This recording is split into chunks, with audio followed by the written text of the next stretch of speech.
Chapter गतिमान आवेश और चुंबकत्व का 23वां क्वेश्चन देखेंगे। 1.5 टेस्ला का एक समान चुंबकीय क्षेत्र 10 सेंटीमीटर त्रिज्या के बेलनाकार क्षेत्र में विद्यमान है। इसकी दिशा अक्ष के समांतर पूर्व से पश्चिम की ओर है। एक तार जिसमें 7 एम्पीयर विद्युत धारा प्रवाहित हो रही है इस क्षेत्र में होकर उत्तर से दक्षिण की ओर गुजरती तार पर लगने वाले बल का परिमाण और दिशा क्या है यदि तार अक्ष को काटता है। तो इसका पहला पार्ट एक बार सोल्व कर लेते हैं। देखिए हमें इस तरीके से एक बेलन दे रखा है और इस बेलन के अंदर जो मैग्नेटिक फील्ड है, मैग्नेटिक फील्ड की जो डायरेक्शन है वो पूर्व से पश्चिम की ओर दे रखी है। ओके, और इसमें एक जो तार है इसकी अक्ष को काट रहा है जो कि उत्तर से दक्षिण की ओर है। ये यहां पर हमारे पास में उत्तर, ये है हमारे पास में दक्षिण। तो उत्तर से दक्षिण की ओर इस तार में से 7 एम्पीयर की विद्युत धारा प्रवाहित हो रही है।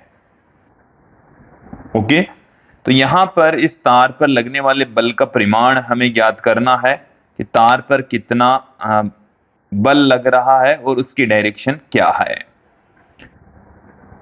तो देखिए यहां पर जो चुंबकीय क्षेत्र है वो हमारे पास में है ईस्ट से वेस्ट की ओर और तार नॉर्थ से साउथ की ओर रखा हुआ है। तो इस पर लगने वाला जो बल है F बराबर I L B sine theta होता है। तो यहां से आप देखेंगे I की वैल्यू है 7 और L जो कि इस तार की लंबाई है। तो बेलन के अंदर आने वाले तार की लंबाई यहां पर इस स्थिति में हो जाएगी, क्योंकि इस बेलन की जो त्रिज्या है वो 10 सेंटीमीटर है तो इसकी 20 सेंटीमीटर लंबाई हो जाएगी। तो 0.2 मीटर इसकी लंबाई हो जाएगी जो कि बेलन के अंदर इतना इसके अंदर मौजूद हो जाएगा। बी का जो मान है वो 1.5 है और यहाँ पर पहली स्थिति के अंदर थीटा की वैल्यू 90 डिग्री है।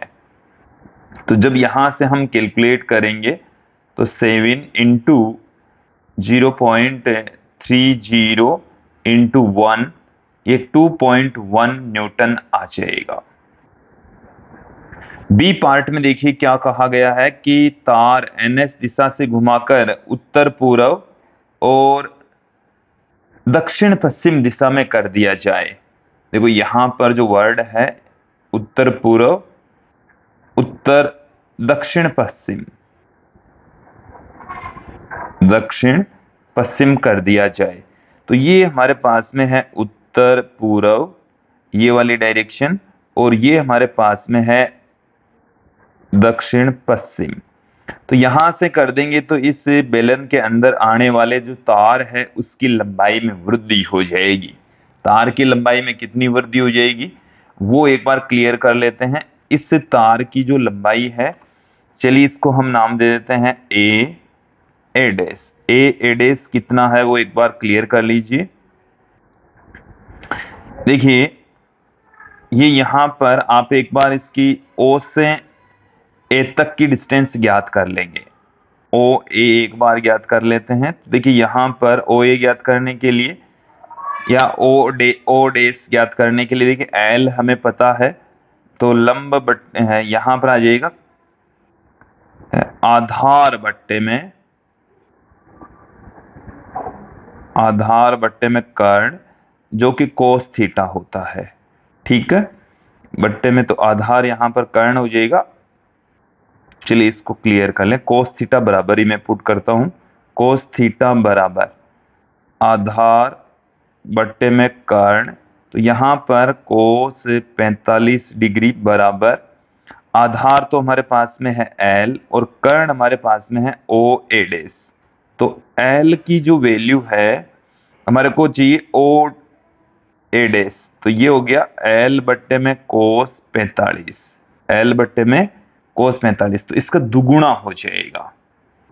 तो लंबाई है वो क्या हो जाएगी, इस स्थिति में लगने वाला बल धारा उतनी है, जो लंबाई है वो ओ ए डैश की दुगुनी हो जाएगी। ये L का मान है, चुंबकीय क्षेत्र 1.5 है और अब की बार इनके बीच का जो एंगल है वो 45 डिग्री है। तो F डैश बराबर I की जो वैल्यू है वो 7, O डेज का मान है L बट्टे में तो 0.1 बट्टे में cos 45 गुणा 2 गुणा 1.5 गुणा 1 बट्टे में √2। तो यहां से cos 45 और sin 45 की जो वैल्यू है वो तो एक दूसरे से कैंसिल हो जाएगी। हमारे पास में मान पहले वाला ही आएगा, 2.1 न्यूटन ही हमें प्राप्त होगा। अब देखिए इसके तीसरे पार्ट में हमें क्या कहा गया है, अंतिम पार्ट में हमें देखिए ये कहा गया है कि NS दिशा में रखते हुए तार को अक्ष से 6 सेमी नीचे उतार दिया जाए। NS दिशा में ये रख रहे हैं, लेकिन अब की बार जो तार है उसको हम क्या कर रहे हैं, थोड़ा सा नीचे खिसका दें, तो हमारे पास में क्या आएगा, कितना बल काम करेगा वो हमें यहाँ पर ज्ञात करना है, फाइंड आउट करना है। ओके, चलिए एक बार इसको हम समझ लेते हैं कि जो तार है वो यहां से होकर गुजर रहा है, यहां से, ठीक है, और जो कि ये वाली जो डिस्टेंस है वो 6 सेंटीमीटर है। ये वाली डिस्टेंस कितनी है, 6 सेंटीमीटर। तो यहाँ वाली जो डिस्टेंस है इसको मैं अक्स कंसीडर कर लूं, तो देखिए अक्स बराबर कितना आएगा, 10 का स्क्वायर माइनस 6 का स्क्वायर का रूट, तो ये आ जाएगा 8 सेंटीमीटर। और जो टोटल लेंथ है यहाँ पर इसको मैं सी डेज से कह दूं, तो सी डेज ये अक्स की दुगुनी हो जाएगी, 16 सेंटीमीटर हो जाएगी, और यहाँ पर L यही है, तो F बराबर ILB साइन थीटा। तो यहाँ पर I की वैल्यू हमारे पास में 7, L की जो वैल्यू है वो हमने निकाली है 0.16, B का मान 1.5 और साइन 90 डिग्री।